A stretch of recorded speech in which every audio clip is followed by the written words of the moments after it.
करवा चौथ व्रत कथा। बहुत समय पहले की बात है। एक साहूकार के 7 बेटे और एक बेटी थी जिसका नाम करवा था। सभी भाई अपनी बहन करवा से बहुत प्रेम करते थे। वे हमेशा पहले अपनी बहन को भोजन कराते, फिर स्वयं भोजन करते थे। एक बार करवा अपनी ससुराल से मायके आई हुई थी। उसी समय करवा चौथ का व्रत पड़ा। जब शाम को भाई अपने व्यापार व्यवसाय से घर लौटे तो उन्होंने देखा कि उनकी बहन बहुत व्याकुल और थकी हुई है। सभी भाई भोजन करने बैठे और उन्होंने अपनी बहन से भी खाने का आग्रह किया।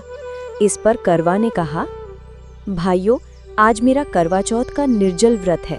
मैं तब तक भोजन नहीं कर सकती जब तक चंद्रमा का दर्शन कर उसे अर्घ्य न दे दूं। करवा की हालत देखकर सबसे छोटे भाई से रहा नहीं गया। उसने सोचा कि बहन भूख प्यास से बहुत परेशान है, इसलिए उसे धोखे से खिलाने का उपाय किया।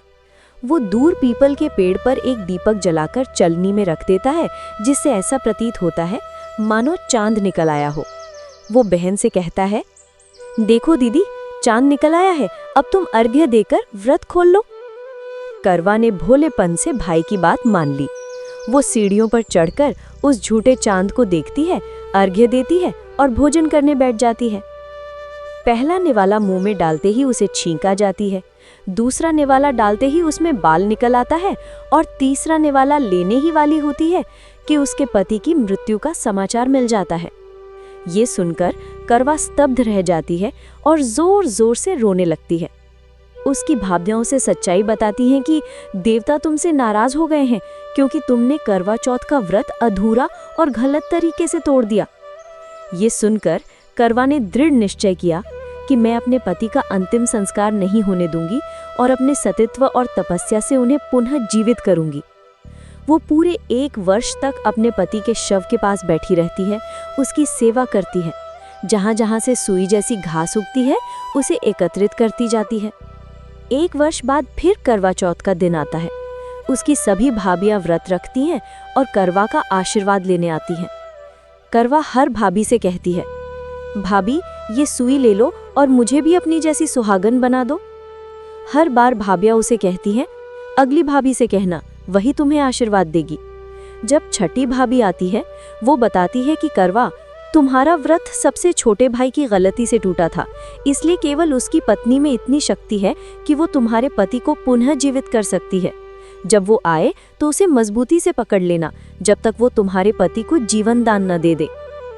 अंत में सबसे छोटी भाभी आती है। करवा उससे भी सुहागन बनने का आशीर्वाद मांगती है, लेकिन वो टालमटोल करने लगती है।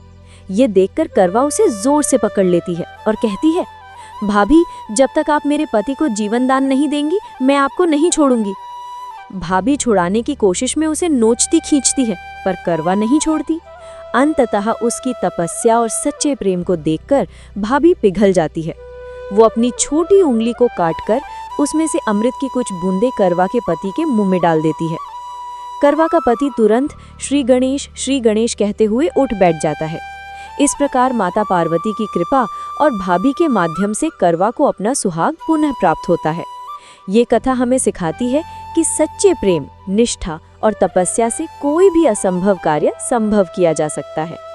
करवा चौथ का व्रत केवल पति की लंबी आयु के लिए नहीं, बल्कि विश्वास, प्रेम और समर्पण का प्रतीक है।